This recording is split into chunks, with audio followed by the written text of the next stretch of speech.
জুলাই বিপ্লবের অন্যতম আকাঙ্ক্ষা হলো বাংলাদেশের প্রতিটি ক্যাম্পাসে ক্যাম্পাসে ছাত্র সংসদ নির্বাচন অনুষ্ঠিত হওয়া। সে আলোকে ঢাকা বিশ্ববিদ্যালয় কেন্দ্রীয় ছাত্র সংসদ নির্বাচন, চট্টগ্রাম বিশ্ববিদ্যালয় চাকসু নির্বাচন, জাকসু নির্বাচন, রাকসু সহ সারা দেশের বড় বড় ক্যাম্পাসে ইতিমধ্যে তফসিল ঘোষণা করা হয়েছে। কিন্তু আমরা দেখতে পাচ্ছি এই ছাত্র সংসদ নির্বাচন তফসিল ঘোষণা করার পরে এই নির্বাচনকে বানচাল করার জন্য পতিত ফ্যাসিস্ট এবং তার দোসররা একই সাথে নব্য ফ্যাসিস্ট হতে যাওয়া একটি দল বিভিন্নভাবে ষড়যন্ত্র এবং চক্রান্ত করছে। আমি সারা দেশের মুক্তিকামী সংগ্রামী ছাত্র জনতাকে অনুরোধ করব, এই ষড়যন্ত্রকারীদের ষড়যন্ত্রকে নস্যাৎ করতে হবে। তাদের ব্যাপারে আমাদেরকে সতর্ক থাকতে হবে। তাদের সাথে আজকে যুক্ত হয়েছে কালচারাল ফ্যাসিস্টরা।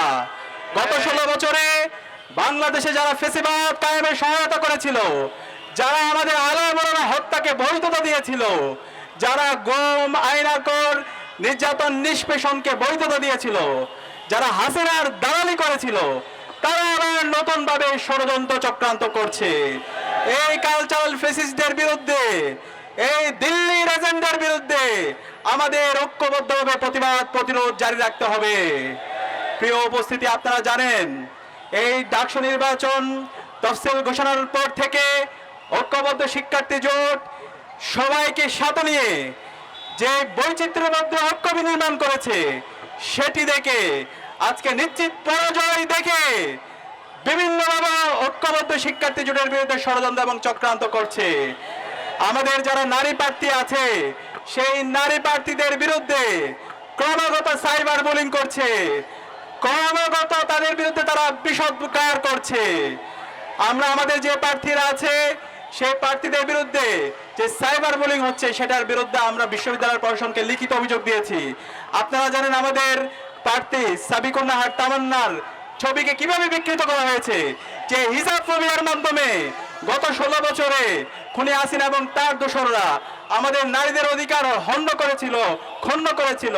সেই একই কায়দায় এই জুলাই বিপ্লব পরবর্তী তারা আবার নতুনভাবে হিজাব ফোবিয়া, ইসলামের যে সিম্বলগুলো আছে সেগুলোকে প্রবলেমাটাইজ করা, সেগুলোকে ক্রিমিনালাইজ করার তারা চেষ্টা শুরু করেছে।